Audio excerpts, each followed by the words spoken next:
Hi friends, welcome back to a YouTube channel. ಇದು ನಮ್ಮ first vlog. ಇವತ್ತು ಮಾಡ್ತಾ ಇರುವ ರೆಸಿಪಿ ಮೊಳಕೆ ಕಾಳಿನ ಪಲ್ಯ. ಇದಕ್ಕೆ ಬೇಕಾಗುವ ಸಾಮಗ್ರಿಗಳು: ಮೊಳಕೆ ಕಾಳು, ಸಣ್ಣದಾಗಿ ಹೆಚ್ಕೊಂಡಿರುವಂಥ ಈರುಳ್ಳಿ, ಟೊಮೆಟೊ, ಕರಿಬೇವು, ಕಡಲೆ ಬೀಜ. ಮಾಡುವ ಒಂದು ಪಾತ್ರೆಯಲ್ಲಿ 3-4 ಚಮಚ ಎಣ್ಣೆ, ಜೀರಿಗೆ, ಸಾಸಿವೆ, ಅದಾದ ನಂತರ ಕರಿಬೇವು, ಕಡಲೆ ಬೀಜ, ಈರುಳ್ಳಿ, ಆಮೇಲೆ ಫ್ರೈ ಮಾಡ್ಕೋಬೇಕು.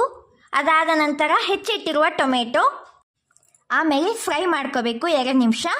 ಅದಾದಮೇಲೆ 1 ಚಮಚ ಅರಿಶಿನ, 2 ಚಮಚ ಅಚ್ಚ ಖಾರದ ಪುಡಿ, 1 ಚಮಚ ಗರಂ ಮಸಾಲ, ರುಚಿಗೆ ತಕ್ಕಷ್ಟು ಉಪ್ಪು.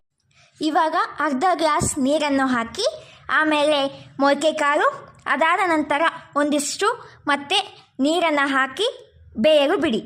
2 ನಿಮಿಷ ಬೆಂದ ನಂತರ ಕೊತ್ತಂಬರಿ ಸೊಪ್ಪನ್ನು ಹಾಕಿ ಮೊಳಕೆ ಕಾಳಿನ ಪಲ್ಯ ಸವಿಯಲು ಸಿದ್ಧ.